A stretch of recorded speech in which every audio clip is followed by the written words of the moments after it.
Voilà, dans le cadre de cette année, c'est un focus sur la gestion durable des ressources marines et la protection des océans. Donc, le public cible honorable, donc des journalistes de la région du Maghreb. Et l'objectif, c'est de vous fournir un peu les clés de compréhension scientifique des sources fiables pour enquêter sur l'état de la mer. Donc voilà les présentations que j'ai vues cet après-midi qui ont porté sur la pollution, etc. Beaucoup de menaces sur la Méditerranée et aussi il y a des chiffres.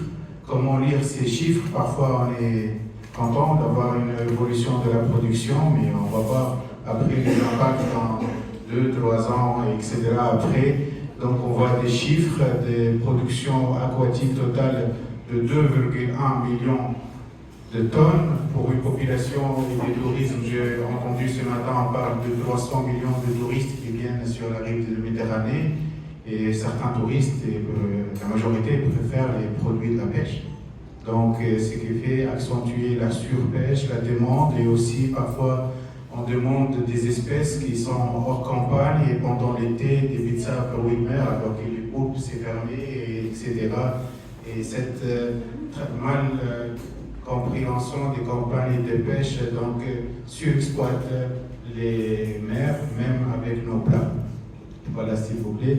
Donc voilà les changements climatiques, vous avez parlé, la pression côtière, la pollution, mais moi je vais parler comment faire cet équilibre entre la pêche, la production et la biomasse et l'équilibre de l'effort de pêche, parce que l'effort de pêche ce n'est pas que le nombre de bateaux. Donc, par exemple, en Tunisie, on a gelé l'effort de pêche depuis 2005 et voilà, la situation a commencé à s'améliorer, mais l'effort de pêche avec les progrès technologiques aussi, les instruments de détection des poissons, etc., fait accentuer la surpêche malgré qu'on n'augmente pas les licences de pêche, aussi la puissance motrice des bateaux, le nombre de jours de mer, etc., fait que accentuer la surpêche. Donc voilà, notre capital, c'est la biomasse. La biomasse, c'est la masse totale des poissons qui vivent dans un écosystème donné. La biomasse, qu'on ne voit pas. Mais les stocks exploitables aussi, la production, la partie de cette biomasse qu'on peut l'exploiter, pêcher, mais durablement. Et la production, c'est la quantité de poissons réellement pêchés et vendus, parce que parfois on pêche plus qu'on produit sur le marché. Donc, je reviens s'il vous plaît. Donc, je veux, moi, pour vous, je veux le message que vous interprétez bien les données, quand vous prenez les données, les statistiques de la production. Parfois, on lit sur le journal augmentation des productions et il faut voir l'état de la biomasse et l'état des stocks. S'il vous plaît, donc la biomasse c'est la quantité réelle, l'effort de pêche qui peut être le jour de mer, nombre de bateaux, mais le rendement maximal équilibré, nous on veut connaître dans cette situation. L'effort de pêche, oui, c'est de la main-d'œuvre, c'est le nombre de bateaux jusqu'à atteindre ce point optimal. Et après, si on va augmenter le nombre de bateaux, le nombre de jours de mer, on va pêcher moins. Si on n'a pas cette situation, c'est très grave et par certains stocks, on s'est arrivé à l'état, n'est pas d'effondrement, on parle d'effondrement de stock, mais tout le travail des gestionnaires, des scientifiques et de la société civile et de la vulgarisation optent pour ce rendement maximal durable. Donc la surpêche, c'est parmi le suspect numéro 1 de la diminution des stocks, vous voyez parmi les indicateurs de la surexploitation qu'on trouve des tailles des petits poissons, où les prix qui sont en train de flamber sont des indicateurs visibles de la surexploitation. Voilà, donc le volume des poissons pêchés, les captures, est-elle le bon indicateur pour juger l'état de santé? Non, je dis qu'une augmentation des captures peut masquer un effort de pêche accru qui procède d'épuisement total de la ressource. Cela me donne une fausse impression d'abondance justifie avant l'effondrement. Donc, moi je pense que pendant vos enquêtes et pendant vos reportages, poser la question sur la biomasse exploitable plutôt que la production est en augmentation. Voilà, donc ces captures qu'on le voit, mais la biomasse on ne voit pas son état. Donc pêcher au-delà de ce point de rendement maximal durable et vider les comptes comme une banque, c'est rentrer dans le capital. La biomasse c'est le capital. Donc on peut augmenter les captures à court terme en vidant la mer, mais la biomasse, le vrai capital, s'effondre.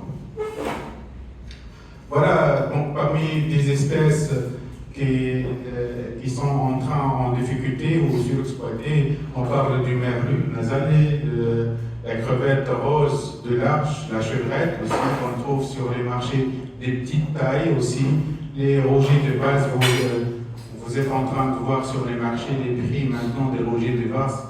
50 derrière, c'était à 8 dinars, 9 dinars, 12 dinars, mais maintenant on a dépassé les 30 dinars. Donc, comment? Qui n'a pas au marché? Qui n'a pas? Oui, parce qu'il y a aussi l'export qui prend 25% de la production nationale. 25%. Mais parfois on pêche la pêche industrielle, voilà, les chalutages. Les chalutages ne sont pas interdits, mais il faut pêcher au-delà de 3 mailles et 50 mètres de profondeur. Voilà, donc, mais c'est. Sur la Méditerranée, au Maroc, c'est 1,5 mailles. En Tunisie. Pour les chalutiers côtiers. Est-ce que du côté méditerranéen ou du côté atlantique? Sur Mediocre, ici en Tunisie, c'est 3 mailles, c'est plus éloigné, mais aussi c'est 50 mètres aussi les deux conditions, 50 mètres de profondeur. D'accord? Donc, c'est au-delà, la pêche, non, elle n'est pas interdite au-delà de 3 mètres. Donc, la question du chalutage, la pêche intensive, nous, on n'a pas en Tunisie des chalutiers côtiers. On n'a pas cette catégorie. On a la catégorie de la pêche côtière. C'est des barcaras qui travaillent avec les filets de pêche, les palancres, les nasses à crabes, les nasses à poules. Et on a les sardiniers et les chalutiers, les thoniers. Donc on n'a pas une catégorie du bateau. 400 chalutiers côtiers. Oui.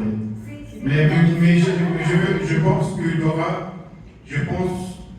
y aura un conflit entre ces deux pressions qui menacent directement parce que la côte, elle est polluée. Donc même la petite pêche, elle est en train de s'éloigner, de dépenser plus de carburant pour atteindre des zones de pêche. Mais elle va trouver la petite pêche ou le mini chalut ou les chaluts côtiers. Il y aura peut-être conflit parce que le chalutage c'est un engin de pêche actif qui ramène tout, même les filets des pêcheurs, les nasses, du matériel des pêcheurs, ils peuvent perdre leur capital en quelques heures. Donc c'est ça qui fait le conflit entre la pêche industrielle si on ne respecte pas ce code de la route, de la gestion des milieux et des zones de pêche et de la profondeur. Donc, tu vois, donc la pêche artisanale, les piliers de la rentabilité, c'est la crevette royale, les poulpes, les sèches, etc. Mais ils sont en train de s'effondrer. Et donc, ce qui compose ces secteurs de la pêche artisanale fait travailler 80% de la population maritime en Méditerranée. Voilà, donc on pêche beaucoup par le chalutage médic. Par exemple, pour le 1 kg, on peut perdre 5 et 10 kg. Vous connaissez que la biodiversité, on parle de 300 et quelques espèces marines de poissons céphalopodes, mais sur le marché, on trouve une vingtaine, une trentaine. Parce que les sous-produits ne sont pas valorisés. On n'a pas d'habitude à commencer à manger, à consommer des espèces, mais la surexploitation, on pêche beaucoup. On cible cette espèce pour l'export, pour le tourisme, pour la consommation, et on détruit des centaines d'espèces. C'est ça qui fait la surexploitation, mais ce sont tous des protéines marines, et les crustacés, les améternels, donc les crustacés de valeur nutritive du crabe bleu, plus de langouste, peut-être c'est les mêmes, mais les prix le taureau dinar à 140 dinars. Donc la différence est loin, mais c'est la marque commerciale des dorades, des loups, etc. font que surexploiter les ressources. Donc,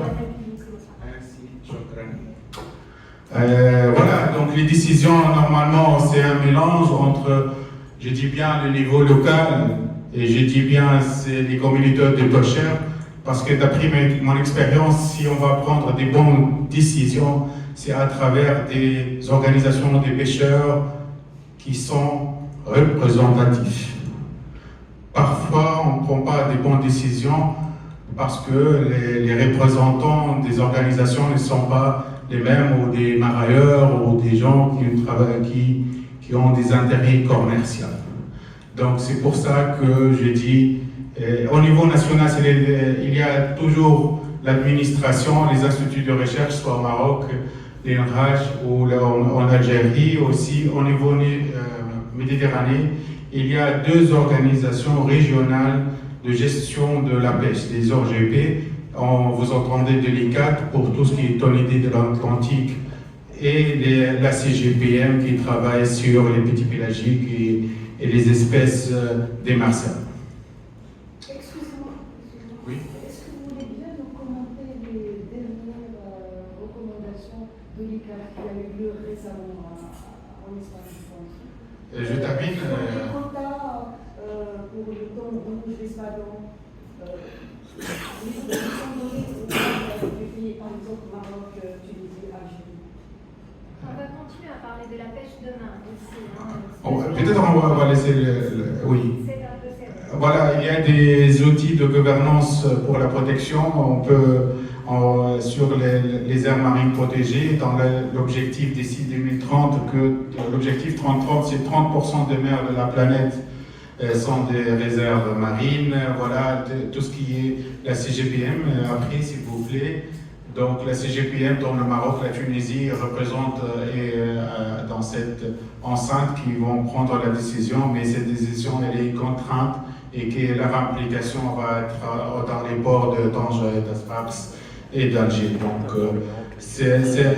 il y a des mesures de gestion, c'est un input avant la pêche, le nombre de jours de pêche, l'essence, et il y a les outputs qu'on peut fixer, comme vous avez dit, les quotas de thon rouge, maintenant du coryphène, de l'espadon aussi, certaines espèces qu'on le fixe avant la pêche, et ça c'est les contrôles de l'output, et la protection spatiale et temporelle, telle que j'ai entendu le repos biologique, par exemple en Tunisie, le repos biologique dans le golfe de Gabès pour le chalutage benthique, le mois de juillet, août et septembre. Voilà, donc il y a des mesures de gestion, peut-être qu'elles peuvent être déclenchées un peu socialement ou douloureuses, telles que l'interdiction pendant une période bien déterminée, etc. Ça peut causer des sociales, donc il faut comment cet management de social, économique et environnemental pour assurer la durabilité. Et aussi qu'il y a des exemples tels que cette zone de pêche qui a montré, après de 2007 à 2024, une augmentation de la biomasse. Et voilà l'effet de ces réserves maritimes sur les zones de pêche, parce qu'elles sont des effrayeurs.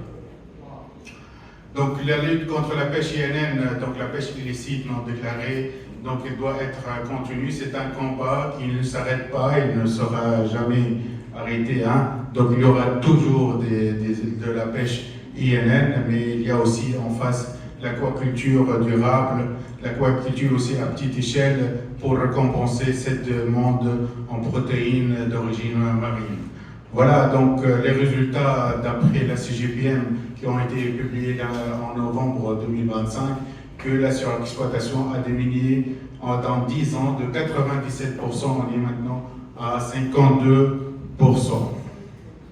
Voilà, donc les enquêtes ils peuvent porter sur l'impact du chalutage sur les familles des pêcheurs, aussi qui gagne et qui perd, et aussi cette chiffre des captures nationales et la confrontation avec l'indicateur clé de la biomasse. Voilà, j'ai mis un peu les sources clés pour avoir des chiffres exacte et fiable. Il y a la FAO qui publie chaque 2 ans les statistiques des pêches et des captures et de l'aquaculture. Et c'est aussi la Commission générale de la pêche en Méditerranée, la CGPM. L'ICAT aussi, vous retrouvez tous les quotas des thons rouges par navire, par envoi. Tout il existe et c'est publié. Au niveau régional et maghrébin, il y a l'OADA, c'est l'Organisation arabe pour le développement agricole, InfoSamek aussi. Et voilà, en Tunisie, il y a l'Institut national, l'INSTM, l'ONAGRI. En Tunisie, vous trouvez sur le site tous les rapports et les statistiques des pêches. La Direction générale de pêche et aquaculture, elle publie chaque année un rapport d'une centaine de pages sur la production, la flottille, port par port et métier par métier. Aussi, le Maroc, de même, il y a l'Office national des pêches qui les vend en rôle en temps réel et les statistiques en Algérie, aussi le bulletin annuel de pêche et la réglementation et la reproduction au niveau du ministère. Voilà, donc j'ai terminé. Et merci pour votre attention. Voilà. Merci, monsieur Yassine Skandrani. Est-ce que vous avez une question rapidement? Une seule. Demain, je serai avec vous pour la table ronde. La table ronde. Voilà. Ça sera avec Donc, il y plaisir. aura des questions. Ça sera avec plaisir. Puisque vous avez insisté sur la biomasse, sur nos analyses qui laissent de côté un petit peu la biomasse, est-ce que vous pouvez nous défricher mieux ce lien de causalité production-biomasse? Comme ça, on saura mieux analyser dans le futur. Voilà, merci. La biomasse, c'est-à-dire la banque, le capital, tous les vivants, des êtres vivants, mais il y a 2 phases.